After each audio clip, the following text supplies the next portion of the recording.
so early in your season and so close to the Australian Open. In terms of a percentage, how hard are you going to be going out there tomorrow for the Perth fans? There's only one percentage in my head, you know, it's always 100%, really. I don't make calculations when I enter the court, regardless of the event level or category, particularly when I play for my country. So it hasn't been the case in the past that I calculated, neither it will be tomorrow, regardless of the age or the state I'm in. You know, I wouldn't be here if I'm not able to play or give my best in both singles and, you know, potentially mixed doubles. So, you know, I look forward, hopefully contributing with at least one win to my country. You said on arrival when we saw you on Thursday that you were hoping to find your touch in the coming days. How do you feel right now? Well, I mean, you know, Australia is not really around the corner for us Europeans, so we need a little bit of time to get used to the time difference. And I guess you guys know when you travel to Europe how that feels, but you know, it takes some days. But you know, we had practice sessions, as Victor mentioned, you know, quite a few practice sessions in the last 3 days.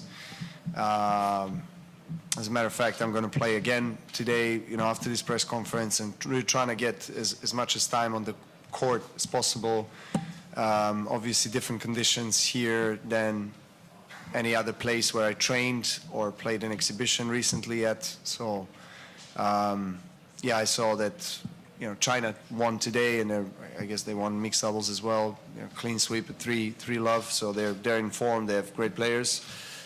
Big Chinese community here, also Serbian community. So hopefully we can feel the energy on the stands and support for both nations, and really celebrate the New Year's in the best possible way for Serbians, maybe for Chinese the other day.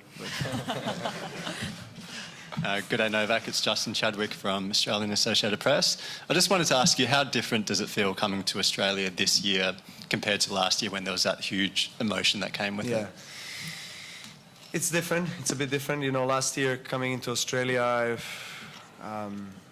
obviously after what happened 2 years ago, I did feel slightly more nervous, you know, particularly in the first week or so being in Australia. But actually people in Adelaide, because that's where I landed first last year, welcomed me with the open arms and lots of support and very kind reception. And then, you know, I had a perfect record actually winning both Adelaide and Australian Open. So, you know, and that was pretty much the case throughout most of my career. You know, I had a great start of the season in Australia. Always felt like that was my happy place where I felt great.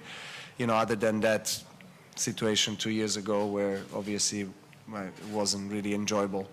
But other than that, you know, I've always enjoyed myself, played the best tennis, and so my feelings coming into Australia this year are really positive, and I really look forward to, again, be part of the team, which is a bit different. You know, we don't get to experience that team atmosphere much, play mostly for ourselves, but this is great where you represent your country, and hopefully that can be a great start of Australian campaign.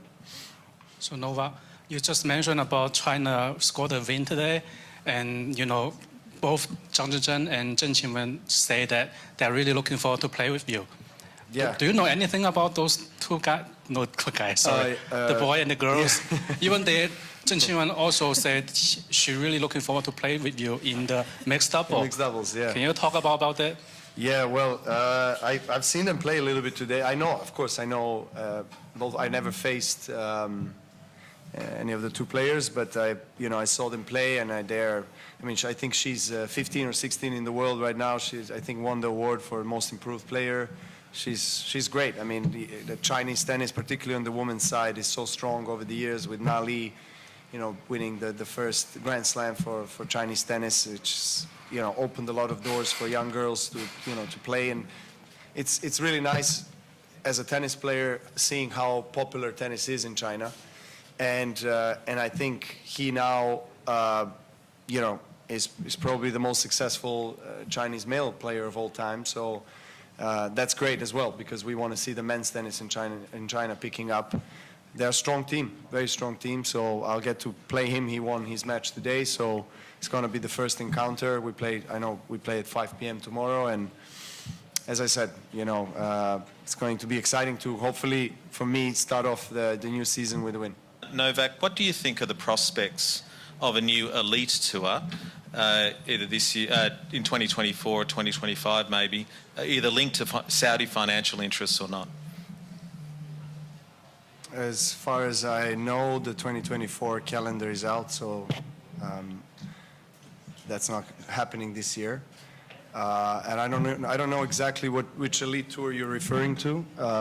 There are many rumors out there, but I think as long as there are rumors and there are no factual, so to say, evidence out there and concrete, formalized discussions on the table, I don't think it's worth talking about it. I am generally always supportive of improving the sport. I've said this many times before that I think that tennis is not using its full potential. We are one of the most globally watched and popular tennis sports in the world. But I think that we've been quite conservative and conventional in certain aspects, and that unfortunately hasn't really been a great appeal to the younger audience. And I've seen some stats that are showing that the average age of the tennis supporter worldwide is quite old. So we need to, I think, which is very nice that we have audience across all board in terms of age. And don't get me wrong, I'm big supportive of our history and tradition and everything, and I think we should always nurture that. But I think we need to try to adjust to the modern times and try to understand what the younger audience wants and really make the tennis more appealing to that group. So that's in terms of like a general overview and where I stand, but I have no idea what elite tour you're talking about. I've heard rumors as well, but it's, I guess, still early stages, and we didn't see anything concrete out there.